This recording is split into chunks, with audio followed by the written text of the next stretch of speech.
નમસ્તે મિત્રો, આજે આપણે ભાખરિયા સોમવારની વ્રત કથા કરીશું।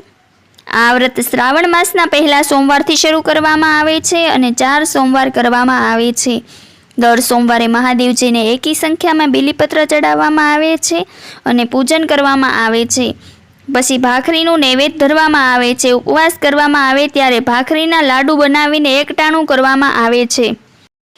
એક ગામ હતું। એ ગામમાં સોમનાથ નામનો એક બ્રાહ્મણ રહેતો હતો। એને શાંતા નામની પત્ની હતી। પતિ દયાળુ હતો અને પત્ની ગુણવાળી અને પતિવ્રતા હતી। એ પતિની સેવા કરતી। ગામમાં એમને સારી કમાણી નહોતી, એટલે એમની સ્થિતિ પણ સારી નહોતી। છતાં પણ હંમેશા તેઓ એકાદ ભૂખ્યા માણસને જમાડીને જ જમતા। એક દિવસની વાત છે। એ દિવસે બ્રાહ્મણને કાંઈ જ ભિક્ષા મળી નહીં, એટલે બ્રાહ્મણ અને બ્રાહ્મણી બંને મૂંઝાયા કે આજે ખાવું શું અને ભૂખ્યા માણસને ખવડાવવું શું। આખરે ખૂબ જ વિચાર કરીને તેઓએ મહાદેવજીની આરાધના કરવાનું વિચારી લીધું। બ્રાહ્મણે 21 દિવસ સુધી મહાદેવજીની આરાધના કરી, પરંતુ મહાદેવજી પ્રસન્ન થયા નહીં।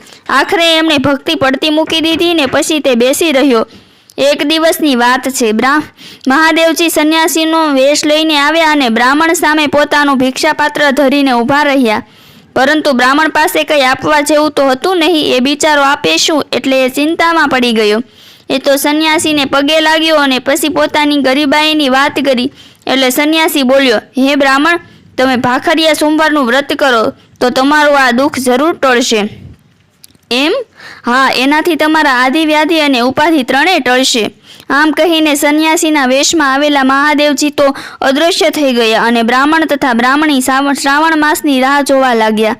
એવામાં શ્રાવણ મહિનો આવી ગયો અને શ્રાવણ મહિનાના પહેલા સોમવારથી જ વ્રતની શરૂઆત કરી દીધી। સોમવારે વહેલા ઉઠી નાહી ધોઈ મહાદેવજીનો દીવો કર્યો। પછી મહાદેવના મંદિરે જઈને મહાદેવજીનું પૂજન કર્યું અને 3, 5 કે 7 બીલીપત્ર ચડાવ્યા। નૈવેદ્યમાં 500 ગ્રામ ઘઉંના લોટ લઈ તેમાંથી 5 ભાખરીઓ બનાવી। 1 ભાખરી નૈવેદ્યની રાખવાની, 2 ભાખરીઓ બ્રાહ્મણને અથવા નાના છોકરાને આપવાની, બાકી વધેલી 2 ભાખરીઓ પોતે પ્રસાદ તરીકે રાખવાની। આવી રીતે બ્રાહ્મણે અને બ્રાહ્મણીએ ભાખરિયા સોમવારનું વ્રત કર્યું અને દિવસે દિવસે એની હાલત સુધરતી ગઈ।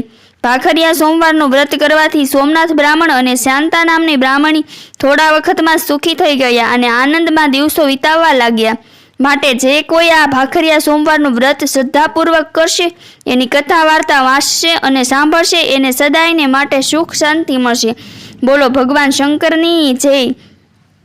જો આવી જ કથાઓ વાર્તાઓ સાંભળવા માટે મારી ચેનલને લાઈક કરો, શેર કરો અને સબસ્ક્રાઈબ કરો। ફરી મળીશું આવી વાર્તાઓ સાથે।